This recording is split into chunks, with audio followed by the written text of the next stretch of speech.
दोस्तों नमस्कार। आखिर क्यों भारत चाइनीज़ प्रोडक्ट का बैन नहीं कर सकता?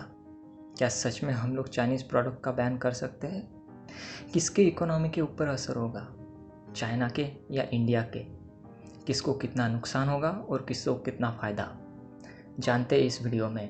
आगे बढ़ने से पहले अगर आपने मेरे चैनल को सब्सक्राइब नहीं किया है तो प्लीज़ इसे सब्सक्राइब कीजिए और अपने दोस्तों के साथ भी शेयर कीजिए। सवाल वही है कि क्या हमें चाइनीज़ प्रोडक्ट को बैन करना चाहिए। लेकिन दोस्तों, उसके पहले हम लोग अपने आप से एक सवाल करते हैं कि भारत यानी कि हम लोग क्या चाहते हैं। चाइना के साथ इस रेस में हमारे पास दो ऑप्शन है। एक, उनके पैर खींच के हमें उनके आगे रहना है, या फिर दूसरा, उनके साथ दौड़ लगा के उनसे आगे बढ़ना है। कोई भी घटना होती है तो उसका अच्छा और बुरा दोनों परिणाम निकलता है। अगर हम ये कहते हैं कि हमें ऑप्शन नंबर 1 चाहिए, यानी कि उनके पैर खींच के हमें आगे रहना है, तो बेशक चाइनीज़ प्रोडक्ट को अभी के अभी बंद कर दो। सारे digital app, store, manufacturing companies और बहुत कुछ। इससे क्या होगा? चाइना जो कि तकरीबन 5 लाख करोड़ का बिजनेस भारत के साथ करता है, वो बंद हो जाएगा। उनकी तकरीबन 2 से 3 करोड़ की आबादी जॉबलेस हो जाएगी। इकोनॉमी 1 से 2% तक गिर जाएगी। और हाँ, चाइनीज़ गवर्नमेंट प्रेशर में आ जाएगी और वो इंडिया के साथ रिस्पेक्ट के साथ पेश आएगी। पर ये सारा टेम्पररी है। 2 से 4 महीने या फिर कह लो 8 से 9 महीने में या फिर 1 से या 2 साल में चाइना इसे कवर कर लेगा। कोई और रास्ता ढूंढ लेगा। आखिर 52 देश उसके साथ खड़े हैं। लेकिन भारत का क्या होगा? आज सिर्फ दिल्ली में ही 2 से 3 लाख दुकान है जो प्योर चाइनीज़ प्रोडक्ट के ऊपर डिपेंडेंट है, वो बंद हो जाएगी। एवरेज में एक दुकान में कम से कम 5 लोग काम करते हैं, यानी कि 15 से 16 लाख लोग आज ही जॉबलेस हो जाएगी। एक बंदा कम से कम 3 लाख लोगों का पेट पालता है, यानी कि 30 से 50 लाख लोग खाने के लिए मरते हुए दिखाई देंगे। और ये सिर्फ दिल्ली तक की ही बात कर रहा हूँ। पूरे देश में ये फिगर कम से कम 8 से 12 करोड़ के ऊपर चला जाएगा।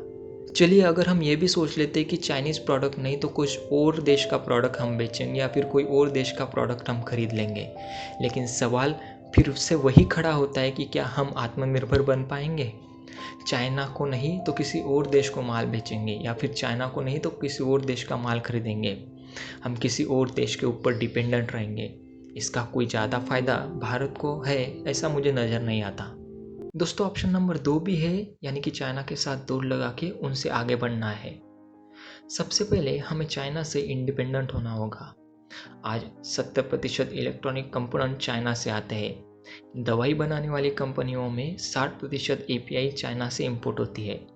40% लेदर, 45% कंज्यूमर ड्यूरेबल यानी कि कार, घर में रोज़ाना यूज़ होने वाली चीज़ें या फिर खेती बाड़ी की बहुत सारी चीज़ें, 50 से 60% सोलर इक्विपमेंट, 20% केमिकल और बहुत बहुत सारी चीज़ें जो कि हम चाइना से इंपोर्ट करते हैं। इन सारी चीज़ों को अगर हम भारत ने बैन कर दिया तो भारत की इकोनॉमी और भारतीय लोगों के लिविंग स्टैंडर्ड पर इसका बहुत बुरा असर होगा।